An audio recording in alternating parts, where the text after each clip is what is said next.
ചാനലിലേക്ക് എല്ലാവർക്കും സ്വാഗതം. ഞാനും നിങ്ങൾ പരിചയപ്പെടുന്നത് എൻ്റെ ഒരു ചെറിയ കൃഷിത്തോട്ടമാണ്. ഒരുപാടൊന്നുമില്ല, എന്നാലും എനിക്ക് ആവശ്യമുള്ള ചെറിയ പച്ചക്കറികളൊക്കെ ഞാൻ തന്നെയാണ് ഇവിടെ കൃഷി ചെയ്തെടുക്കാറുള്ളത്. ഇപ്പോൾ ഇതേ തക്കാളി ആവശ്യത്തിന് കുറച്ചൊക്കെ പഴുത്ത് നിൽപ്പുണ്ട്. കുറച്ച് ഇവിടെ നടാറുണ്ട് എൻ്റെ ആവശ്യം, നമ്മുടെ വീട്ടാവശ്യത്തിന് മാത്രം. അല്ലാതെ ഒരുപാട് നമ്മുടെ സമയമില്ല.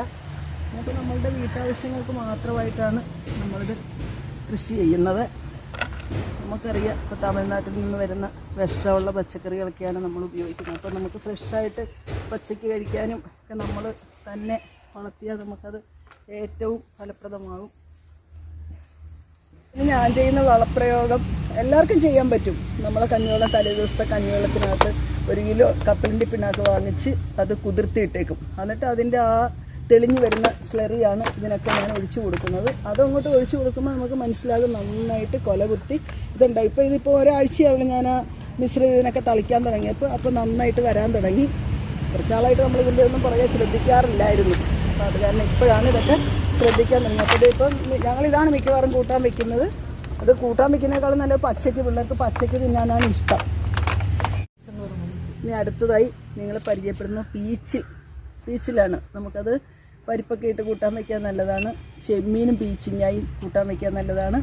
അങ്ങനെ അത് ഞാൻ പറഞ്ഞല്ലോ, നമ്മുടെ വീട്ടാവശ്യത്തിന് മാത്രമുള്ളതേ ഞാൻ കൃഷി ചെയ്യാറുള്ളൂ. നമുക്കിപ്പോൾ കൊണ്ട കൊടുക്കാനൊന്നും പറ്റില്ല. നേരത്തേക്ക് ഞാൻ നന്നായിട്ട് ബൾക്കായിട്ട് ചെയ്യുമായിരുന്നു. അതൊന്നും ചെയ്യാൻ പറ്റുന്നില്ല. കുറച്ച് ഇപ്പോൾ പീച്ചിക്ക ഉണ്ടായി കിടപ്പുണ്ട്. അപ്പോൾ അതൊക്കെ നമുക്ക് എടുക്കാം. അവിടെ ഉണ്ട്. ഇങ്ങനെ ഏറ്റവും നല്ല നീളത്തിലുള്ളതായിരുന്നു. അപ്പോൾ ഇതിൻ്റെ തൈ ഞാൻ വാങ്ങിച്ച തൈയാണ്. അപ്പോൾ അത് ഒരുപാട് വലുതായിട്ട് കടയിൽ കിട്ടുന്നത്ര നീളത്തിലുള്ളത് ഇതിന് മുൻപൊക്കെ ഉണ്ടായിട്ടുണ്ടായിരുന്നു. അപ്പോൾ ഇച്ചിരിയുടെ ഗുണം കൂടുതൽ ഇതിനാണ്. ഒരുപാട് അങ്ങോട്ട് നീളം വയ്ക്കാത്ത ഇത് നമ്മുടെ നാടൻ ഇതാണ്. അതുണ്ട്. അടുത്തതായി നമുക്ക് വഴുതനയാണ് ഞാൻ നന്നായിട്ട് കൃഷി ചെയ്യുന്നത്. അതാകുമ്പോഴത്തേക്ക് നമുക്ക് കേട് സംഭവിക്കാറില്ല.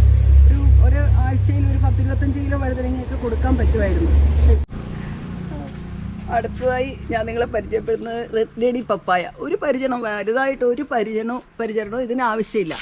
കണ്ടോ, ആവശ്യത്തിൽ കൂടുതൽ. ഞാൻ ഒരു ജോഡ് നമ്മുടെ കടയിൽ നിന്ന് കൊണ്ടുവന്ന വേസ്റ്റ് ഇട്ട കൂട്ടത്തിൽ നിന്ന് തന്നെ കിളുത്ത് വന്നതാണ്. നല്ല നല്ല നല്ല മഞ്ഞ കളറാകും. അതിപ്പം പഴുത്ത് വരുന്നതേ ഉള്ളൂ. പഴുത്ത് വന്നു കഴിഞ്ഞാൽ നല്ല നല്ല നിറമാകും.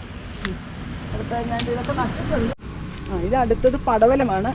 അത് എനിക്ക് വളരെ കുറച്ച് സ്ഥലമേ ഉള്ള സ്ഥലത്തൊക്കെ അഡ്ജസ്റ്റ് ചെയ്താണ് നമുക്ക് ആവശ്യമുള്ള ഇത് നമ്മൾ നടുന്നത്. ഇനി ഇതിനൊരു പന്തലിട്ട് കൊടുക്കണം. അപ്പോൾ അത് ഇതിന് പന്തലിടാറാകുമ്പോൾ നമ്മുടെ പീച്ചിലൊക്കെ എല്ലാം കഴിയാറാകും. അപ്പോൾ അതിലേക്ക് നമുക്കിത് പന്തലിട്ട് കൊടുക്കാം. അടുത്തത് കുക്കുംബറാണ്. കുക്കുംബറും ഇതുപോലെ തന്നെ നമ്മൾ തൈയല്ല, അതിൻ്റെ കുരു പാകി പിടിപ്പിച്ചതാണ്. ഇതിനും ഒരു ചെറിയ പന്തലിട്ട് കൊടുക്കണം.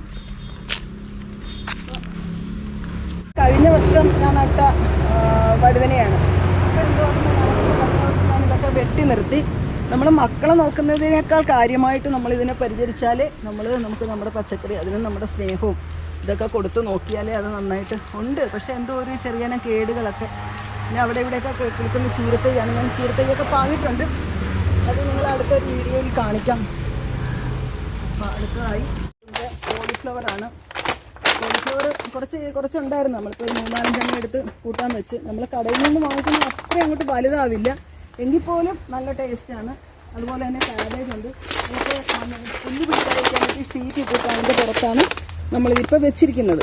ഇത് നോക്കിയാൽ മനസ്സിലാകും. പക്ഷേ ദിവസവും നമ്മൾ 2 പ്രാവശ്യം വീതം നോക്കണം. അല്ലെങ്കിൽ ഇതിന് ചെറിയ പുഴുക്കൾ നമുക്കറിയാം. നമ്മുടെ തമിഴ്നാട്ടിലൊക്കെ വരും. കാബേജ് നോക്ക്. അപ്പോൾ ഞങ്ങളിത് കെട്ടി വെച്ചിരിക്കുവാണ്. എന്ന് വെച്ചാൽ ഒരു ഓല എടുത്ത് കെട്ടി വെച്ചിരിക്കുക. കഴിഞ്ഞ പ്രാവശ്യം ഞാനിതിപ്പോൾ ഒരു 5-6 വർഷമായിട്ട് നടാറുണ്ട്. നമ്മൾ ഒരുപാട് ഇങ്ങനെ കെട്ടാറില്ലായിരുന്നു. അപ്പോൾ ഇതെല്ലാം വിടർന്ന് വിടരുമ്പോൾ എല്ലാം പച്ച കളറായി പോകും. അപ്പം വളരെ കുറച്ച് അതിൻ്റെ കാമ്പേ കിട്ടാറുള്ളൂ. അപ്പോൾ അത് കാരണം ഇപ്പോൾ ഞങ്ങളിതെല്ലാം 3-4 എടുത്തു. അപ്പോൾ എന്നാലും ഇതിപ്പോൾ ഒരു 3-4 വളരെ കുറച്ചേ ഇത്തവണ നട്ടുള്ളത്. ഇത് നമ്മളിങ്ങനെ കെട്ടി കൊടുത്തിരിക്കുകയാണ്. പക്ഷേ ഇതിനകത്തുള്ളതിനൊക്കെ നല്ല വെള്ള നിറമാണ്. ഇതുണ്ട്. അപ്പോൾ ഇവിടെയൊക്കെ നമ്മുടെ ശരിക്കും ചൊരി മണലാണ്. അപ്പോൾ അതിൽ നിറയെ പുല്ല് പിടിക്കും. അതുകൊണ്ടാണ് ഒരു ഷീറ്റ് ഇട്ടിട്ടാണ് ഇതൊക്കെ ചെയ്യാറുള്ളത്. അതുകൊണ്ടാണ് നമുക്കിത് ചെയ്യാൻ മടി. പ്രത്യേകിച്ച് എപ്പോഴും വളം ചെയ്യണം. ഇപ്പോൾ പ്രത്യേകിച്ച് വളക്കൂർമ്മയൊന്നും ഇല്ലാത്ത മണ്ണാണ്. അപ്പോൾ അതുകൊണ്ട് ഇപ്പോൾ പയറൊക്കെ ഞാൻ എല്ലാം പാകി പിടിപ്പിച്ചെല്ലാം വെച്ചിട്ടുണ്ട്. അപ്പോൾ ഇനി അതൊന്ന് മാറ്റി നട്ട് അതിനൊരു പന്തലൊക്കെ ഇട്ട് കൊടുക്കണം. ഇവിടെ രാവിലെ തൊട്ട് വൈകുന്നേരം വരെ നല്ല വെയിലാണ്. അപ്പോൾ ഇങ്ങോട്ട് ഇറങ്ങി നിൽക്കാൻ പോലും പറ്റില്ല. അതുകൊണ്ടാണ് ഇതൊക്കെ സാവധാനം ചെയ്യുന്നത്. പിന്നെ പരിചയപ്പെടുത്താനുള്ളത് വെള്ളക്കാന്താരിയാണ്. വെള്ളക്കാന്താരി ഇപ്പോൾ ഒരു 3-4 ചൂടൊക്കെ നമ്മൾ പാടി പിടിപ്പിച്ചൊക്കെ, പക്ഷേ അതൊക്കെ ഉണ്ട് വലിയ ഇതുപോലെ വരുന്നില്ല. വെള്ളയുണ്ട്, നീലക്കാന്താരിയുണ്ട്, പച്ചയുണ്ട്, ഈ 3 ഇനമുണ്ട്. അതൊക്കെ നമ്മൾ ഇതെല്ലാം ചെറുതായി ഇപ്പോൾ ഒന്ന് നന്നായിട്ട് വരുന്നുണ്ട്. എന്തോന്നു കുറച്ച് നാളായിട്ട് ഇത്തവണ കൃഷി ചെയ്തിട്ടൊന്നും നമുക്ക് ശരിയാവുന്നില്ല. അപ്പോൾ ഞാൻ യൂട്യൂബിലൊക്കെ നോക്കിയിട്ട് അതിൻ്റെ ഓരോ വളപ്രയോഗമൊക്കെ നോക്കി വെള്ളീച്ച് ഇതൊക്കെ ശല്യം ഇത്തവണ ഉണ്ടായിട്ടുണ്ട്. പിന്നെ ഞാൻ ചെടികളൊക്കെ ഇതിലാണ് ഞാൻ പാകുന്നത്. ഞാൻ തന്നെ വിത്ത് വാങ്ങിച്ച് ഇതിലൊക്കെ പാകി അതാണ് പറിച്ച് നടുന്നത്. ഇപ്പോൾ പാവലിൻ്റെയൊക്കെ പറിച്ച് നട്ടിട്ടുണ്ട്. ഒരു വീഡിയോ നമുക്ക് വിശദമായിട്ട് ഇതുപോലെയാണ്. ഇത് ചെറിയ വഴുതന, നമ്മൾ മൂത്ത് വരുന്ന വഴുതന പാകി അതിൽ നിന്ന് പാകിയിട്ട് കുറച്ചാകുമ്പോൾ ഇതിനകത്തേക്ക് പറിച്ച് നടും. ഇതിനകത്തേക്ക് പറിച്ച് നട്ടാൽ അത് വേഗം ഒരുമാതിരി നമുക്ക് പെട്ടെന്ന് വളർന്ന് കിട്ടുള്ളൂ. വളമണ്ണിലേക്ക് പറിച്ച് നട്ടിട്ടുണ്ട്. ഇനിയെല്ലാം ഞാനിവിടെ തടമൊക്കെ എടുത്ത് വെച്ചിട്ടുണ്ട്. അതിനകത്തേക്ക് ഒന്ന് പറിച്ച് നട്ട് കൊടുക്കണം. നമ്മളുടെ ഒരു സമയം പോക്കുമാകും, നമുക്ക് ആവശ്യമുള്ള വിഷമില്ലാത്ത പച്ചക്കറിയും കിട്ടും. അതാണ് ഇതുകൊണ്ടുള്ള നമുക്കുള്ള. അപ്പോൾ നിങ്ങളെല്ലാവരും ഇതൊക്കെ ട്രൈ ചെയ്ത് നോക്കണം.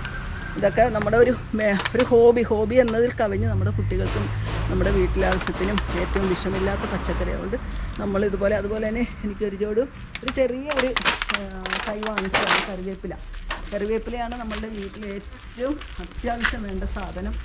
അതായത് ഏറ്റവും കൂടുതൽ വിഷം അടിച്ചു വരുന്ന കരിവേപ്പിലയാണെന്ന് പറയും. ഞാനൊരു ചെറിയ തണ്ട് കരിവേപ്പിലയാണ് ചെറിയൊരെണ്ണം നട്ടതാണ്. അതിപ്പോൾ നന്നായിട്ട് കിളുത്ത് നിൽപ്പുണ്ട്. ഇപ്പോൾ അടുത്തതായി ഇനി ഇതെല്ലാം നിങ്ങളെല്ലാവരും ട്രൈ ചെയ്ത് നോക്കണം. നമ്മുടെ പക്ഷേ നമുക്കൊരു വീട്ടമ്മമാർക്ക് എന്തൊക്കെ കുറച്ച് സ്ഥലത്ത് ചെയ്യാവുന്ന ഇതൊക്കെ നമുക്ക് ഗ്രോ ബാഗിലും ഒക്കെ നടാം. അപ്പോൾ ഇനി അടുത്തതായി ഞാനൊരു എൻ്റെ ചെടി കളക്ഷൻ്റെ വീഡിയോയുമായി നിങ്ങളുടെ മുന്നിലെത്തുന്നതാണ്. നിങ്ങളെല്ലാവരും ലൈക്ക് ചെയ്യണം, സബ്സ്ക്രൈബ് ചെയ്യണം, നമ്മൾ പ്രോത്സാഹിപ്പിക്കണം.